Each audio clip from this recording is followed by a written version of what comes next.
What would you do if you saw Jesus? Now, I think your reaction will tell me, and will tell you, what you think of him, what you think of yourself. It will tell so much.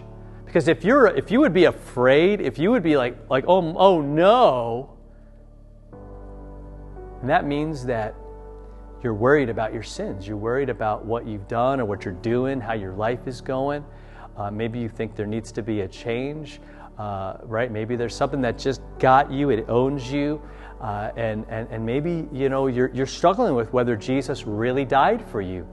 Maybe you've never heard that before. Maybe you've never experienced it. And you just thought church was all about religion and all about people going and dressing in suits and singing really, really old songs and reading from a really, really old book. No.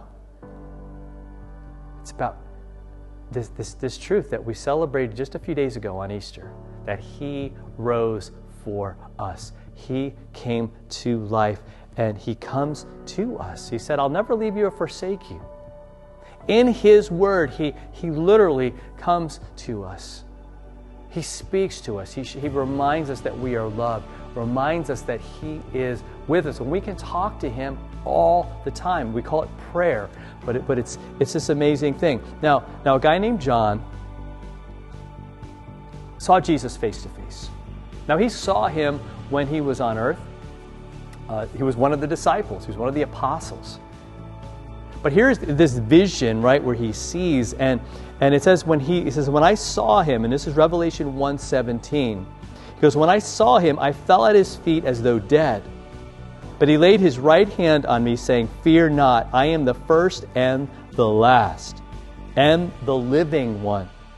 I died, and behold, I am alive forever, and I have the keys of death and Hades.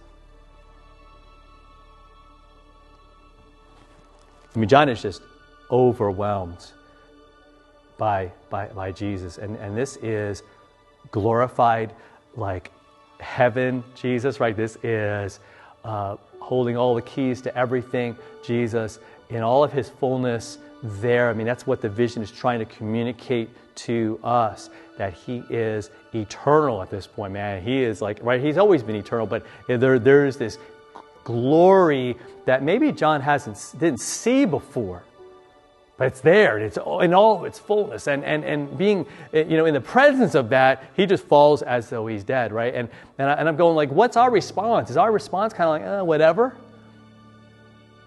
Because again, I want Jesus to be my everything, man, and I want him to be like the thing that my heart beats for and my life is for and what I'm all about.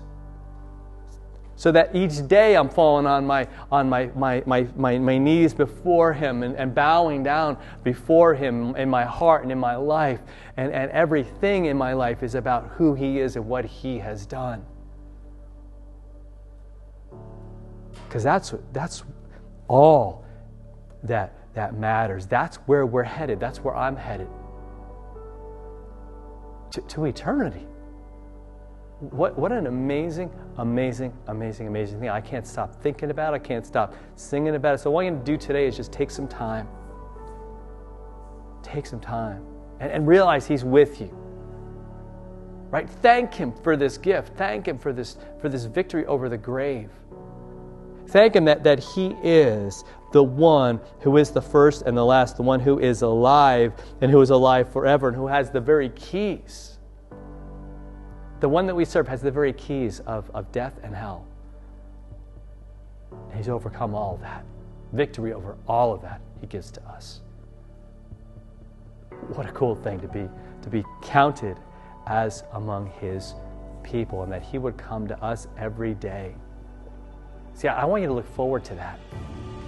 To say, you know what, tomorrow he's going to be with me. The next day he's going to be with me. Because he is. And so just take that in and worship him. All right, we'll talk to you next time for another follow-through.